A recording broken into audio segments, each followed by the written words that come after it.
Okay, so I've worked with over 100 B2B software companies and helping them scale their social media organically. And out of those 100 companies, I analyzed 5 things that the top 1% did to achieve millions of views, with one company in particular posting just one simple Instagram reel that accumulated more than 5.5 million followers, which that video alone led to 1,700x increase in the amount of followers they got, as well as leads that their sales team were able to contact.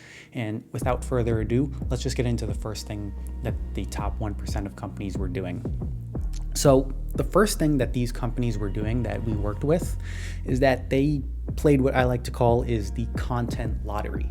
And they did this every day. So imagine someone told you that you could play the lottery as many times as you want for free, and that over a long enough time horizon, you were guaranteed to win. Would you play? Of course you would. Who wouldn't, right? Especially if you were guaranteed to win. Well, that's basically what posting organic social content is. It's basically playing the lottery for free. And there's really no downside to it either. So the top performing brands, while they were posting consistently, often daily, because they understood that each post is a brand new opportunity to resonate with their audience. And eventually one of those posts will hit the jackpot, and it will drive massive engagement and brand visibility for you. The second thing that they were doing is that they're tailoring content for each platform. I think we can all agree that the way we act when we're presenting in front of the C-suite at work is very different compared to how we act when we're out at a restaurant with our friends, right? And social media is the same thing. Something that you would post on LinkedIn is probably not the same thing that you would post on, say, Instagram Reels or TikTok. And the big problem that I see with a lot of brands, what they're doing is that they just take one post, they use the same post copy across all channels. And in theory, yes, they are saving time, but the point of the post is to resonate with that audience and to tailor it to that specific platform. Like video content is obviously going to perform very well on Instagram and TikTok and YouTube Shorts because those are video-based platforms. Text-based content is always going to perform better on platforms like Twitter and LinkedIn, which makes your post copy the most important part of your post on those two specific platforms.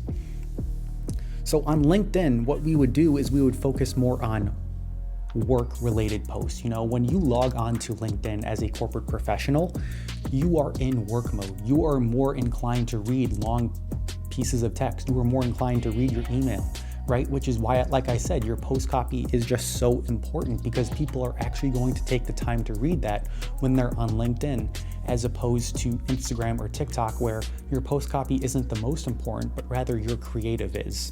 And that is why it is so important to spend the most amount of time getting a great piece of creative with a great hook specifically on these video-based platforms, compared to just having one post or one graphic and one post copy and then just copy and pasting that across all your socials. Sure, you're saving time, but it comes at the expense of your growth. For example, we made one Instagram video in 10 minutes showing relatable workplace humor, and that one video garnered over 5.5 million views and totaled 1,700 brand new followers and leads that we were able to contact. All that's left to do is to just message the ICPs with our SDR teams and just get calls booked, get appointments set. That's literally all we had to do. We had 1,700 new leads from just one video that took us 10 minutes to make. If that doesn't show the amount of leverage that short form video has in B2B, I don't know what will. The next thing, the third thing, they provided free value that actually delivered. So most lead magnets that you see in the B2B space, like generic marketing ebooks or bland website audits, those are all pretty terrible. I think we can all agree. Everyone's been doing that for the last 20 years, and obviously it has not worked very well, given now that we are in 2024, almost 2025. If you're still doing that, you're probably not very good at what you do. But the top brands that we worked with and that we saw had the most success, they were actually flipping the script and giving away their absolute best content for free. Why they were doing this? Because it builds trust. When your free content is packed with real value, it signals to the audience, whoa, if their free stuff is this good, I can only imagine what their paid content looks like or what their paid service looks like, right? And here's a little counterintuitive truth. If you're questioning whether or not to give something away for free, that is exactly what you should be giving away. Because giving away your secrets does not inherently hurt your business. It builds trust and it creates demand for more implementation. For another example, I want you to consider this. There are countless free videos out there on the internet about getting in shape and making money. Yet the median income remains at 50 grand a year for one person, and the obesity rates continue to skyrise every single year. So it's not that people lack information, they lack implementation and accountability. And ultimately, that is what your business is trying to sell at the end of the day. So the key takeaway here is to share your secrets, give away the what for free, and then sell the how. People don't pay for information, they're paying for implementation and accountability. The fourth thing they do is they test relentlessly. The most successful brands are not just posting once or twice a week and calling it a day. They are creating around 100 pieces of content weekly. When we are looking and working with these 100 brands in the B2B space, they are making, on average, and even at the lowest on the totem pole, 100 pieces of content per week. And this massive volume is actually serving two purposes. It provides more of those lottery tickets, like we talked about earlier, for success. It creates a faster feedback loop for learning what works and what doesn't.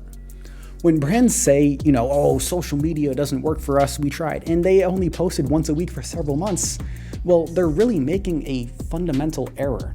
It's pretty hard to know if anything works if you only do it a handful of times.